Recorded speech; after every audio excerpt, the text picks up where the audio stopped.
ಕೆಲವೇ ವರ್ಷಗಳಲ್ಲಿ ಕಲಿಕಾಲದ ಅಂತರಾಜ್ಯ ಯುಗಕ್ಕೆ ಉಗಮ.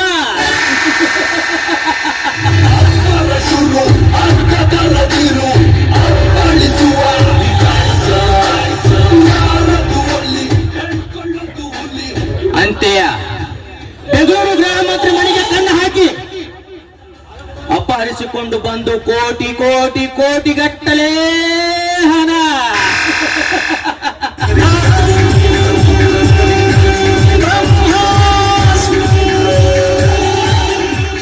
ಈ ಹಣ ತೆಗೆದುಕೊಂಡು ಗೃಹ ಮಂತ್ರಿಯನ್ನು ಕೊನೆಗೈದು ಈ ಹಣ ಮುಗಿಯುವ ತನಕ ಇದೇ ಊರಿನ ದೇವೇಂದ್ರ ಕಟ್ಟಿದ ಹುತ್ತದಲ್ಲಿ ನನ್ನ ವಾಸಸ್ಥಾನ.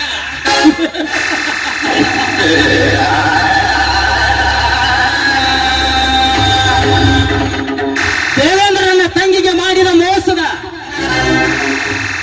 ಪ್ರತಿಕಾರ ಚೀಡು ಸೇರಿಸಿಕೊಳ್ಳುವುದಕ್ಕಾಗಿ ಕಾಲಿಟ್ಟಿದ್ದೇನೆ ಪ್ರಳಯಾಂತಕನಾಗಿ. ಕೆಲವು ದಿನಗಳ ಗಡಿಯಲ್ಲಿ ಸಮಯ ಸಾಧಿಸಿ ಹಣ ಬಂಗಾರ ದೋಚಿಕೊಂಡು ಮುಂಬೈನಲ್ಲಿ ವಿಲಾಸ ಜೀವನ ಬೇಕನ್ನೋದೇ ಪ್ರಕಾಶನ ಮೊದಲನೇ ಗುರಿ.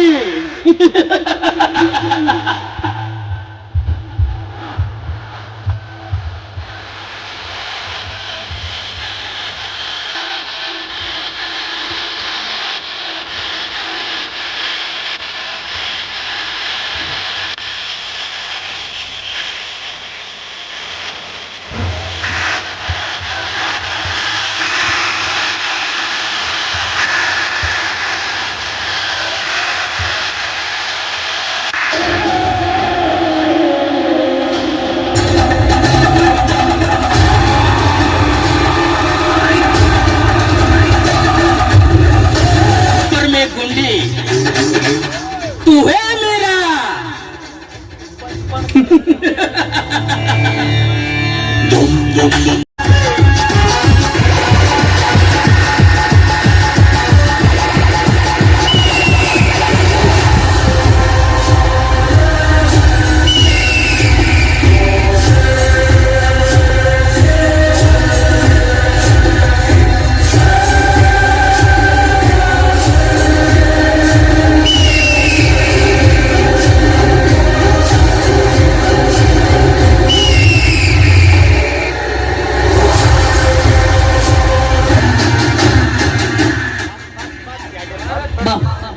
ನಿಮ್ಮ ಹತ್ತಿರ ಒಂದು ಕೆಲಸ ಇದೆ, ಆದ್ದರಿಂದ ಬಂದಿರುವೆ.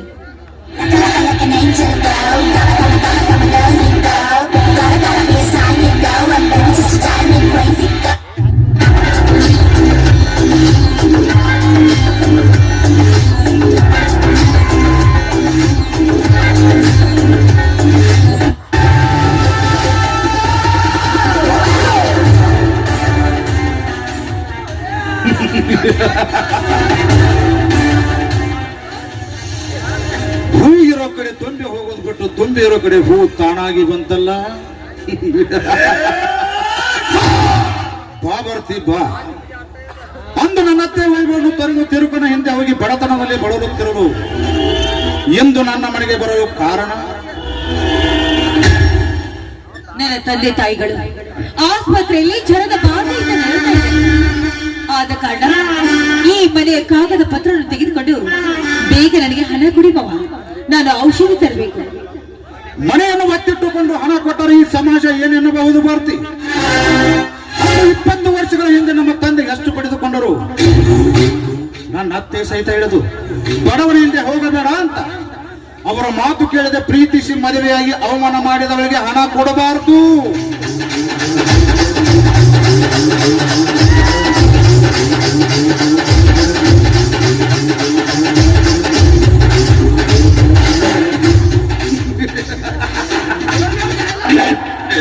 ಆದ್ರೂ ಕೊಡ್ತೀನಿ.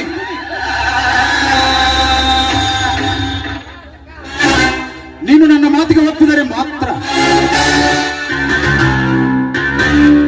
ನಿಮ್ಮ ಮಾತು ಏನು ಅಂತ ಹೇಳಿ ಮಾವ. ಬರೀ ಮಾತಿನಿಂದ ಸಾಧ್ಯವಿಲ್ಲ.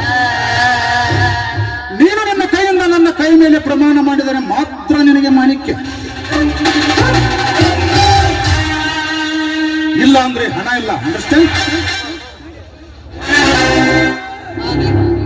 ನಿಮ್ಮ ಮಾತಿನಂತೆ ಆಗಿ ದುಡುಕೋದು ಮಹಾ ಕೆಡುಕು ಅಂತ ಹಿರಿಯರು ಹೇಳಿದ್ದಾರೆ. ನಾನೀಗ ಇವನ ಮಾತಿಗೆ ಒಪ್ಪಿಕೊಂಡ್ರೆ ಸೀಲವನ್ನೇ ಹಣಕ್ಕಾಗಿ ಕೇಳಿದ್ರೆ ಏನ್ ಮಾಡ್ಲಿ ಹೇಳಿ? ಎಷ್ಟೇ ಆಗ್ಲಿ ನನ್ನ ಸೋದರ ಮಾವ ವರದಕ್ಷಿಣೆ ಪೆಂಡ ದೂತ ಆಗಿರೋ ಈಗಿನ ಕಾಲದಲ್ಲಿ ನನ್ನ ಸೀಲವನ್ನೇ ಕೇಳಿದ್ರೆ ಆಯ್ತು. ಹೇಗಾದ್ರೂ ಮಾಡಿ 9 ತಿಂಗಳು ಹೊತ್ತು ಹೆತ್ತು ಸಾಕಿ ಸಲಗಿದ ಆ ನನ್ನ ತಂದೆ ತಾಯಿಗಳನ್ನು ನಾನು ಮೊದಲು ರೋಗದಿಂದ ಗುಣಪಡಿಸಲೇಬೇಕು. ಭಯಭೀತರಾಗಿ ಯಾವುದೋ ವಿಚಾರದಲ್ಲಿ ನಿಂತಿರಿ ಅಲ್ಲಬಾರದು. ನಿರ್ಭಯವಾಗಿ ಮಾತು ಕೊಡಬಾರ್ದು. ನಿನ್ನೆ ಹೆತ್ತವರು ಬದುಕಬೇಕಾದ್ರೆ ಗಂಜಿ ಕಾಣದ ಕಾಲಕ್ಕೆ ನಂಜಿ ಕೂಳು ಎನ್ನುವಂಗೆ ಎಲ್ಲಿಂದ ತರುವೇನ? ಸುಮ್ಮನೆ ಮಾತು ಕೊಡು. ನಿನ್ನ ಕರುಳಿನ ಕಂಗಳನ್ನ ಕಾಣಬೇಕಾದ್ರೆ ನನ್ನ ಹೆತ್ತ ತಂದೆ ತಾಯಿಗಳ ಮೇಲೆ ಆಣೆ ಮಾಡಿ ಹೇಳ್ತಾಗಿಲ್ಲ. ನಿಮ್ಮ ಮಾತು ಏನೇ ಇದ್ರು ನಾನ್ ನಡ್ಸ್ಕೊಳ್ತೇನೆ. ಬೇಗ ನನಗೆ ಹಣ ಕೊಡಿ ಮಾವ.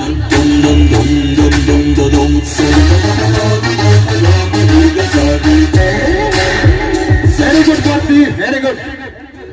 ಶೆಟ್ಟಿ, ಹೇ ಶೆಟ್ಟಿ,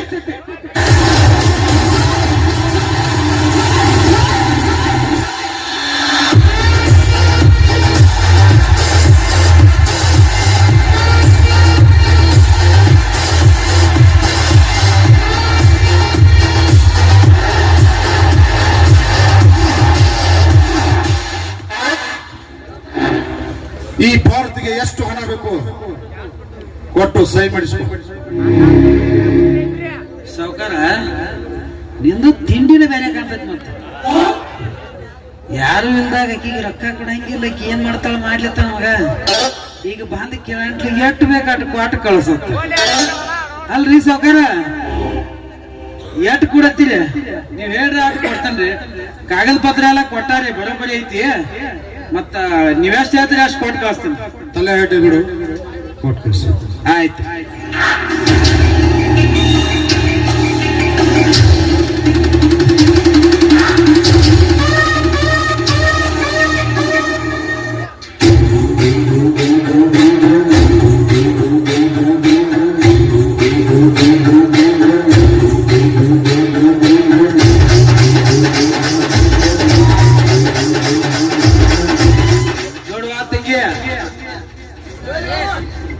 ಅದ್ರಾಗ 3 ಲಕ್ಷ ರೂಪಾಯಿ ಅದಾವ. ನಮ್ಮ ಸಾವುಕಾರ ಬಹಳ ದೊಡ್ಡ ಮನಸ್ಸು. ಅವಂದ 10 ಕೇಳ್ರೆ ಅದ್ರ 10 ಪಟ್ಟು ಕೊಡ್ತಾನ. ಇಲ್ಲೊಂದ ಸಹಿ ಒಂದ್ ಮಾಡ್ಬಿಡುವ ಅಂತ.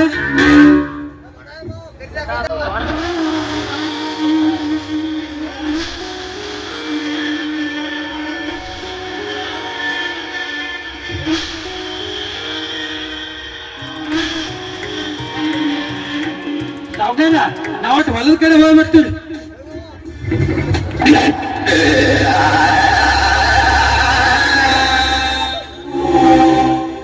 ಈಗ ನನ್ನ ಮಾತಿನಂತೆ ನನ್ನ ಪ್ರೇಮದ ರಾಣಿಯಾಗಿ ಒಂದು ನೃತ್ಯವನ್ನು ನಡೆಸು.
ನಿಮ್ಮ ಆಸೆಯಂತೆ ನವಿಲಾಗಿ ನಾನ್ ನರ್ತಿಸಿ ನಾ ಇನ್ನು ಬರ್ತೀನಿ. ಎಲ್ಲೋ ಇಷ್ಟಕ್ಕೆ ಇತ್ಯರ್ಥವಾಗಿ ನನ್ನ ಮಾತು ಮುಗಿಯಲಿಲ್ಲ. ಇದು ಬರೀ ಸ್ಯಾಂಪಲ್. ನನ್ನ ಬಾವು ಬಂಧನದ ಹಕ್ಕಿ ನೀನಾಗಿ ನಡೆದುಕೊಂಡರೆ ನಿನ್ನನ್ನು ಬದುಕೊಳ್ಬಿಡುತ್ತೇನೆ. ಇಲ್ಲವಾದರೆ ನಿನ್ನನ್ನು ನಿನ್ನ ಹೆತ್ತವರ ಕತೆ ಅಮಲಕೋಟೆ ಕಳಿಸ್ತೇನೆ. ಬೇಡಿ ಬೇಡಿ, ಹೆಣ್ಣಾಗಿ ಬಂದ ಈ ಹೆಣ್ಣಿನ ಜನ್ಮ ಗಂಡನ ಗಡಿಯಲ್ಲಿ ಸಿಲುಕಿಕೊಂಡು ಮುತ್ತೈದೆಯಾಗಿ ಬಾಳಬೇಕಾದ್ದು ಸಂಪ್ರದಾಯ. ಆದಂತೆ ನನ್ನಂತ ಬಡವಳ ಕೊಳಗೆ ತಾಳಿ ಕಟ್ಟಿದ್ರೆ ಸಾಕು. ನಾನು ನಿಮ್ಮ ಬಾವು ಬಂದ ಹಕ್ಕಿಯಾಗಿ ನಿಮ್ಮೊಂದಿಗೆ ಬಾಳುತ್ತೇನೆ.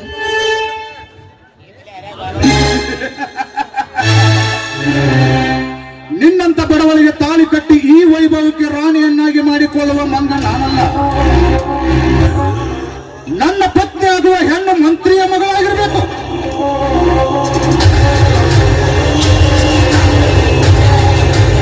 ಹೋಗಿ ಹೋಗಿ ನಿನ್ನಂತ ತಿರುಗಳನ್ನು ಮದುವೆ ಆದರೆ ಅಷ್ಟೇ. ನೀನು ಕೇವಲ ನನ್ನ ಪ್ರೇಮದ ಅರಗಿನಿಯಾಗಿ ನಾನು ತೋರಿಸಿದವನ ಪ್ರೇಮದ ಆಲಿಂಗನದಲ್ಲಿ ನಲಿಯಬೇಕಾದ ನೀನೊಂದು ಮಾಟದ ಗೊಂಬೆ. ಈ ಗೊಂಬೆಯ ಸೂತ್ರಧಾರ ನಾನು ಅಷ್ಟೇ.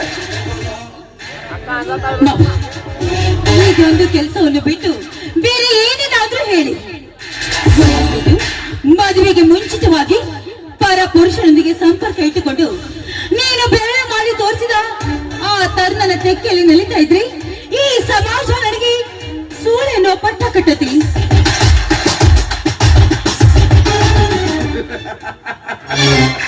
ಸಮಾಜ ಎಲ್ಲಿದೆ ಭಾರತೀ ಸಮಾಜ? ಮುತ್ತಿಸಿದ ಮುಖವನ್ನೇ ಮನದಲ್ಲಿ ನೆನೆಯುತ್ತ ಮಾತು ಮಾಡುವ ಮದುವೆಗೆ ಮೆಂಡನಿಗೆ ಮೈ ಒಪ್ಪಿಸಿ ಮರಳಿ ಬಂದು ಮತ್ತೊಬ್ಬನಿಂದ ಮಾಂಗಲ್ಯ ಕಟ್ಟಿಸಿಕೊಳ್ಳುವ ನಿನ್ನಂತ ಮಹಿಳಾ ಮೃಗಗಳೇ ತುಂಬಿರುವಾಗ ನೀನ್ಯಾವ ಮಹಾಗರತಿ? ನಂಬಿದ ಗಂಡನಿದ್ದರೂ ಕೈಯಾಳಿ ಅಂತ ತಿರುಗ್ತಾಳಲ್ಲ, ಅವಳಿಗೆ ನೀಡುವುದಿಲ್ಲವೇ ನಿನ್ನ ಸಮಾಜ ಸೂಳೆ ಎಂಬ ಪಟ್ಟ? ಮದುವೆಯಾಗದ ಮುಂಚೆ 3 ತಿಂಗಳು ಗರ್ಭಿಣಿಯಾಗಿ ಬೇರೊಬ್ಬ ಪುರುಷನ ಜೊತೆ ಕೊರಳಿಗೆ ತಾಳಿ ಕಟ್ಟಿಸಿಕೊಂಡು ಗರ್ಭ ಹೊತ್ತು ಜನ್ಮ ನೀಡಿ ತಾಳಿ ಕಟ್ಟಿದ ಗಂಡನನ್ನ ತಂದೆಯಾಗಿ ಮಾಡ್ತಾಳಲ್ಲ, ಅವಳಿಗೆ ನೀಡುವುದಿಲ್ಲವೇ ನಿನ್ನ ಸಮಾಜ ಸೂಳೆ ಎಂಬ ಪಟ್ಟ? ಮದುವೆಯಾಗದ ಮುನ್ನ ಕಂಡ ವಿಟ ಪುರುಷನ ತೋಟಕ್ಕೆಯಲ್ಲಿ ಉಳ್ಳಾಡಿ ತನ್ನ ಕಾಮದ ತಿಂಡಿ ತೀರದ ಬಳಿಕ ತಂದೆ ತಾಯಿಗಳು ಮದುವೆ ಮಾಡ್ತಾರಲ್ಲ, ಅವಳಿಗೆ ನೀಡುವುದಿಲ್ಲವೇ ನಿನ್ನ ಸಮಾಜ ಸೂಳೆ ಎಂಬ ಪಟ್ಟ? ಈ ಸಮಾಜದ ಜೊತೆ ಹೋಗಲು ಸಾಧ್ಯವಿಲ್ಲ ಭಾರತಿ. ನಿನ್ನನ್ನು ಸೂಳೆ ಅಂತ ಸಿಕ್ಕವರ ತೋಟಕ್ಕೆಯಲ್ಲಿ ಬಿಟ್ಟು ಅಪ್ಪನ ಹಣ ಪಡೆಯುವ ಮೂರ್ಖನಲ್ಲ ನಾನು. ನಿನ್ನ ಕೊರಳಿಗೆ ಭದ್ರವಾಗಿ ತಾಳಿ ಕಟ್ಟಿಸಿ ಮುತ್ತೈದೆಯನ್ನಾಗಿ ಮಾಡ್ತೀನಿ. ನನ್ನ ಮಾತಿಗೆ ಒಪ್ಪಿದರೆ, ಒಪ್ಪದಿದ್ದರೆ ಮಾತಿಗೆ ತಪ್ಪಿ ವಚನ ಭ್ರಷ್ಟಳಾಗುವೆ. ನೀನೇ ವಿಚಾರಿಸು. ನಿಮ್ಮ ಮಾತಿಗೆ ತಪ್ಪದೆ ನಾನು ನಡೆದುಕೊಳ್ಳುತ್ತೇನೆ. ಹಾಗಾದ್ರೆ ನಾನು ಹೇಳುವ ಮಾತು ಲಕ್ಷ್ಯ ಕೊಟ್ಟು ಕೇಳು. ಧರ್ಮಣ್ಣನ ತಮ್ಮ ಅಶೋಕ್ ಇದ್ದಾನಲ್ಲ, ಗೊತ್ತು ತಾನೆ?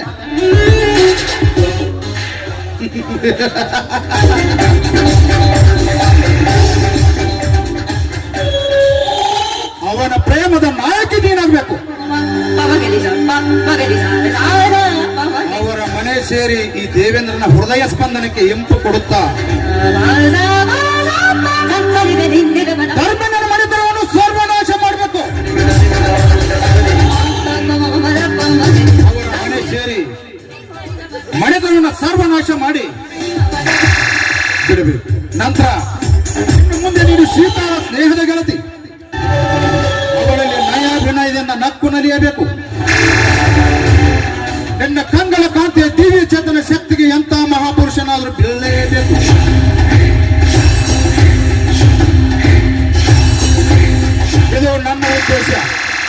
ಒಪ್ಪಿಗೆ?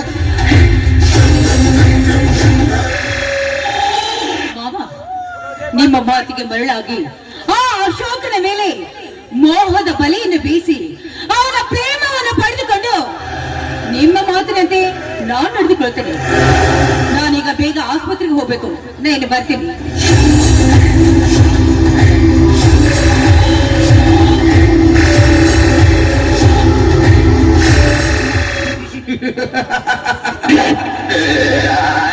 ಲಾಂಛ ಸುಪೀರಿಯರ್ ಲಾಂಛ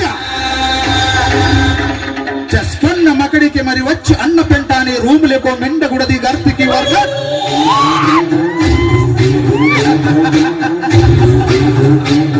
మెండగుడది గర్తికి వర్ణన్ क्रिंचोनो अक्रलेनो लिलाड़िया पोन पिला को काम मलाड़ी काम रसी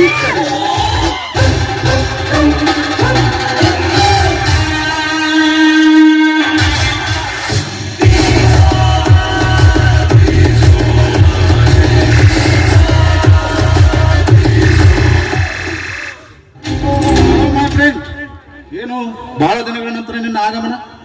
ದೇವೇಂದ್ರ, ಗೃಹ ಮಂತ್ರಿ ಮನೆಗೆ ಕಣ್ಣು ಹಾಕಿ ಕೋಟಿಗಟ್ಟಲೆ ಹಣ ತೆಗೆದುಕೊಂಡು ನಿನ್ನಲ್ಲಿಗೆ ಬಂದಿರುವೆ. ಈ ಹಣ ಮುಗಿಯುವ ತನಕ ನಿನ್ನ ಮನೆಯಲ್ಲೇ ನನ್ನ ವಾಸಸ್ಥಾನ. ಬೇಕಾದ್ರೆ ತೂಟಿನಲ್ಲಿ ಪಾರ್ಟಿ ಮಾಡ್ಕೊಳ್ಳೋಣ. ಏನಂತೀಯ? ನಿಶ್ಚಿತೆಯಾಗಿರುವುದೇ ಪ್ರಕಾಶ್ ಈ ನನ್ನ ಹೆತ್ತರಲ್ಲಿ. ಆಲ್ ರೈಟ್ ದೇವೇಂದ್ರ, ನಿನ್ನಂತ ಸ್ನೇಹಿತ ಸಿಗುವುದು ಅಪರೂಪ. ಈ ಕರ್ಣನ ಆಗಮನಕ್ಕೆ ಈ ದುರ್ಯೋಧನ ದರ್ಬಾರ. ಅಂದು ನನ್ನ ನಿನ್ನ ಮಿಲನ ಕಾಲೇಜಿನಲ್ಲಿ, ಇಂದು ಇಲ್ಲಿ ನಿನ್ನ ಮನೆಯಲ್ಲಿ ಆರಂಭ.